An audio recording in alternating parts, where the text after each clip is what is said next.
Operation सिंदूर अभी जारी है। भारत ने वैसे तो पहलगाम आतंकी हमले का बदला ले लिया है, लेकिन अभी ऑपरेशन सिंदूर को खत्म करने का ऐलान नहीं किया है। इससे पाकिस्तान में दहशत का माहौल कायम है। भारत ने पहलगाम में 22 अप्रैल को हुए आतंकी हमले के बाद पाकिस्तान के खिलाफ कार्रवाई जारी रखा है। इधर पाकिस्तान एलओसी पर लगातार फायरिंग कर रहा है। इस बीच भारत ने जवाबी कार्रवाई करते हुए पाकिस्तान के एयर डिफेंस सिस्टम को हमेशा के लिए खत्म कर दिया है। इससे पहले 7 मई की रात भारत ने मिसाइल हमले में पाकिस्तान में हाफिज सईद, मसूद अजहर के आतंकी ठिकानों को भी ध्वस्त कर दिया था। लश्कर तैयबा, जैश-ए मोहम्मद और हिजबुल मुजाहिदीन के आतंकी ठिकानों पर भीषण बमबारी से पाकिस्तान में हाहाकार मचा कर रख दिया है।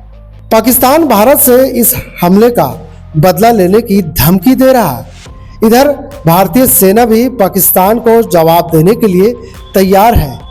इस बीच अमेरिका के राष्ट्रपति ने पाकिस्तान पर भारत के हमले पर बड़ा बयान देते हुए कहा कि भारत ने जैसे के साथ तैसा किया है। पाकिस्तान सेना ने पूरी पश्चिम मोर्चे पर लगातार आक्रामक गतिविधियां जारी रखी। उसमें UCAV drones, long range weapons, loitering munitions और लड़ाकू विमानों का उपयोग कर भारतीय सैन्य ढांचे को निशाना बनाया। नियंत्रण रेखा पर भी ड्रोन घुसपैठ और भारी कैलिबर हथियारों से गोलाबारी की। अंतर्राष्ट्रीय सीमा और एलओसी पर श्रीनगर से नलिया तक 26 से अधिक स्थानों पर हवाई घुसपैठ के प्रयास किए गए। भारतीय सशस्त्र बलों ने अधिकांश खतरों को सफलतापूर्वक निष्क्रिय किया। फिर भी वायु सेना स्टेशनों पर उधमपुर, पठानकोट, आदमपुर और भुज बठिंडा स्टेशन, इन सब पर उपकरण व पर्सनल्स को हानि पहुंचाई। मैं ये भी बताना चाहती हूँ कि पाकिस्तान ने हाई स्पीड मिसाइल सुबह 1:40 पर इस्तेमाल करके पंजाब के एयरबेस स्टेशन को दागने की कोशिश की। एक निंदनीय और अनप्रोफेशनल एक्ट के तहत पाकिस्तान ने श्रीनगर, अवंतीपुर और उधमपुर के वायु सेना अड्डों पर चिकित्सा केंद्र और स्कूल परिसर को निशाना भी बनाया, जिससे उसके द्वारा सिविल इंफ्रास्ट्रक्चर पर हमला करने की गैर जिम्मेदाराना प्रवृत्ति फिर उजागर हुई। पाकिस्तान द्वारा सैन्य ठिकानों को जानबूझकर निशाना बनाने के पश्चात भारतीय सशस्त्र बलों ने त्वरित व सुनियोजित जवाबी हमले किए। Technical installations, command and control centres, radar sites और हथियार भंडार को चुनकर निशाना बनाया गया। रफीकी, मुरीद, चकलाला, रहमियार खान, सुकूर और चुनिया स्थित पाक के सैन्य ठिकानों पर एयर लॉन्च सटीक हथियारों व लड़ाकू जेट से प्रहार किए गए। पसरूर स्थित रडार साइट और सियालकोट का एविएशन बेस भी प्रिसीजन एम्यूनिशन से टारगेट किए गए। इन कार्रवाइयों के दौरान भारत ने कम से कम कोलैटरल डैमेज की क्षति सुनिश्चित की। चिंता का विषय यह रहा कि पाकिस्तान ने लाहौर से उड़ान भरने वाले नागरिक विमानों की आड़ लेकर अंतर्राष्ट्रीय हवाई मार्गों का दुरुपयोग किया ताकि वे अपनी गतिविधियां छिपा सके। ऐसी चालों ने भारतीय वायु प्रतिरक्षा तंत्र को नागरिक सुरक्षा सुनिश्चित करते हुए अत्यधिक संयम के साथ कार्य करने के लिए विवश किया। साथ ही साथ पाकिस्तान ने मिस इन्फॉर्मेशन का सहारा लेते हुए आदमपुर स्थित S-400 प्रणाली, सूरतगढ़ व सिरसा के हवाई अड्डों, नगरोटा के ब्रह्मोस बेस, देहरागिरी के तोपखाना पोजीशन तथा चंडीगढ़ के अग्रिम गोला बारूद डिपो को नष्ट करने के झूठे दावे सोशल मीडिया पर फैलाए।